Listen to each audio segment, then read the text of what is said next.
ITO के पास WHO की जो बिल्डिंग है उसके पास की तस्वीरें दिखाते हैं, जिसमें यमुना के पानी के बहाव को रोकने के लिए सेना ने एक छोटा सा बांध बना दिया है, जिससे कि अब पानी शहर में ना आकर वापस यमुना में ही जा रहा है। सेना हालात पर नजर बनाए हुए है।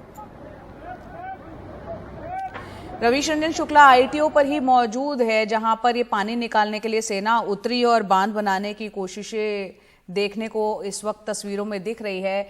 रवीश, कल आप वहां पर मौजूद थे, आज के हालात क्या हैं? यहाँ पे दिल्ली सरकार के मंत्री सौरभ भारद्वाज को हमने सुना, वो तो बता रहे हैं साजिश के तहत यहाँ पर पानी भेजा गया है।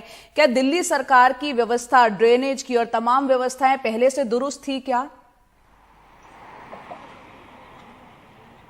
देखिए, मुझे तो बड़ा ताज्जुब हुआ कि अभी दिल्ली के अंदर पानी नहीं निकला है और इस तरीके से एक शर्मनाक ब्लेम गेम जो है वो लगाया जा रहा है।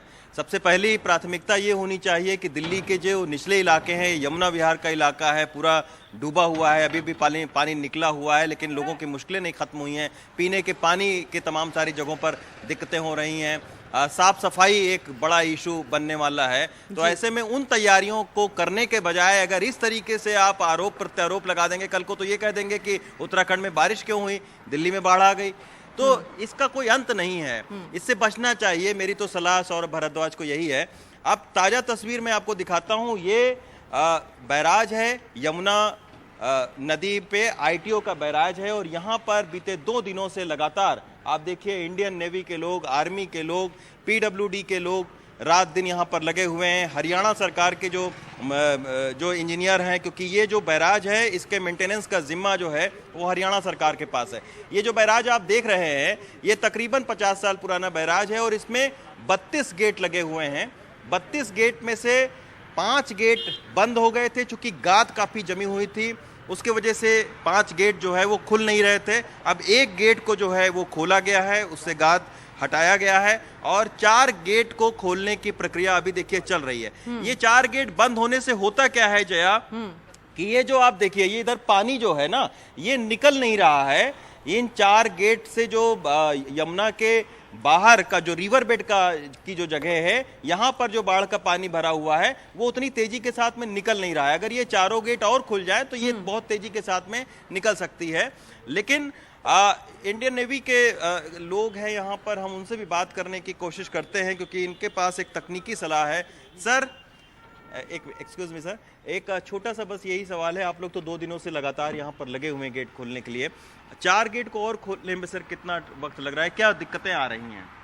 दिक्कत कोई नहीं है। ये अंडर वाटर वर्क है, उस टाइम कंज्यूमिंग होता ही है क्योंकि काफ़ी हैवी सिल्टिंग है एंड उसमें आहिस्ता आहिस्ता प्रोग्रेस करता है क्योंकि काफ़ी टाइम से सिल्ट इकट्ठा है। अच्छा, एक चीज और सर इशू आ रहा है कि क्या कोई मेंटेनेंस को भी लेकर कुछ दिक्कत है या सामान्य है कुछ ऐसे? कोई मेंटेनेंस इशू नहीं। अच्छा, नॉर्मल डीसिल्टिंग का काम चल रहा है इधर। डीसिल्टिंग का काम। देखिए, आपने खुद सुना, नेवी के तकनीकी एक्सपर्ट हैं ये खुद कह रहे हैं कि बैराज के मेंटेनेंस का कोई इशू नहीं है। इशू है चूंकि सिल्ट काफी जमा हो गई है। और मैं अभी देख रहा था जया कि जो फाटक अभी खुला हुआ है और जहां से निकाली जा रही गाद वो ज्यादातर काला एकदम से कीचड़ और सीवर का एक गाद है, जो कि आमतौर पर यमुना नदी जो नालों में तब्दील रहती है तो उसके वजह से तमाम सारी जो गाद है वो जमा हो गई है और इसी के वजह से ये जो 4 गेट हैं ये पूरी तरीके से यहाँ पर जाम हो गए हैं।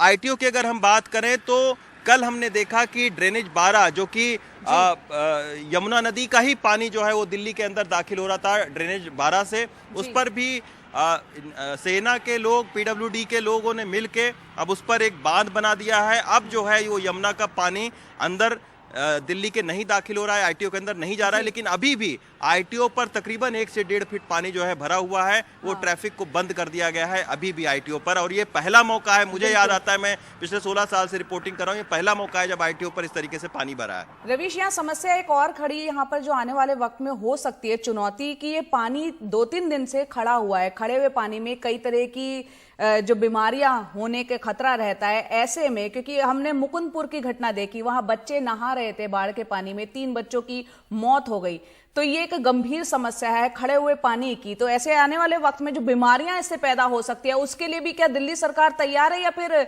आरोप होंगे उसमें भी?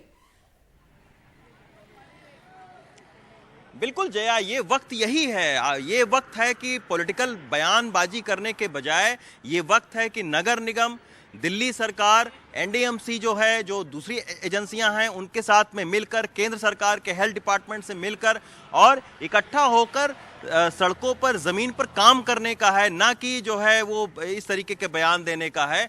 और जहां तक बात रही, ये बहुत ही एक बड़ी चुनौती है, क्योंकि चलिए बाढ़ तो आ गई, उसका पानी अब धीरे धीरे घट रहा है, ये बड़ी राहत की बात है। लेकिन अब अगला चरण ये है कि पानी निकलेगा नहीं इतनी जल्दी से, क्योंकि ड्रेनेज सिस्टम उतना माकूल नहीं है दिल्ली का। और चूंकि हर तरफ जो सीवर लाइन से जो यमुना में पानी जाता था, अब यमुना का जलस्तर चूंकि बढ़ा हुआ है, तो सीवर का पानी उस तरीके से जा नहीं रहा है। तो दिक्कत ये है, और ऐसे में चाहिए ये कि नगर निगम के साथ में मिलकर एक बहुत बृहद स्तर पर जो है वो दवाइयों का छिड़काव करने की जरूरत है और साफ पानी मुहैया कराने की जरूरत है, क्योंकि कई सारे ऐसे इलाके हैं जो निचले इलाके हैं दिल्ली के, उसमें साफ पानी एक बहुत बड़ी चुनौती है, लोगों के पीने के पानी की बहुत बड़ी दिक्कत है।